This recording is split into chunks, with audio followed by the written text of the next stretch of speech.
ఏమోరా నాకు మన చూస్తే తేడా కొడుతుందిరా. అరే ఏంద్రా అసలు వాళ్ళు ఇంతసేపు ఏం మాట్లాడుకుంటారా? అరే చింటిగా నువ్వేం బాధపడకురా. అరే సూర్య నీ లిప్ రీడింగ్ తెలుసు కదా, మనం ఏం మాట్లాడుతున్నావు చెప్పురా. అరే చింటుగా నువ్వేం బాధపడకురా, వాళ్ళు ఏం మాట్లాడుకుంటారో ప్రతి ముక్క పుల్లు పోకుండా చెప్తారా. సరేరా. అవును జానకి, మా డాడీకి హెల్త్ ఏం బాగాలేదు, అందుకే చూడడానికి వచ్చిన. జానకి నిన్ను చూడకుండా నేను అస్సలే ఉండలేకపోతానా, అందుకే చూద్దామని వచ్చిన. అవునా కార్తీక్, ఎప్పటి నుంచి మీ నాన్నకి హెల్త్ బాగాలేదు? అవునా బేబీ, నేను కూడా నేను చూడకుండా ఉండలేకపోతానా అంటాందిరా.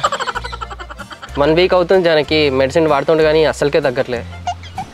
ఇన్ని రోజులు నా మనసులో మాట నీకు చెప్దాం అనుకున్నా జానకి, కానీ చెప్పలేకపోయినా. అవునా కార్తీక్, అసలు డాడీ ప్రాబ్లం ఏంటిది మరి? అవునా బేబీ, మరి ఇప్పుడు నీ ముందే ఉన్నా కదా, మరి చెప్పే. డాడీకి హార్ట్లో హోల్ ఉన్నది జానకి, హైదరాబాద్ తీసుకెళ్ళి స్టంట్ అయిపోయాలి. సరే జానకి, ఇన్ని రోజులు నా మనసులో మాట దాచుకున్నది నీకు చెప్తున్నా.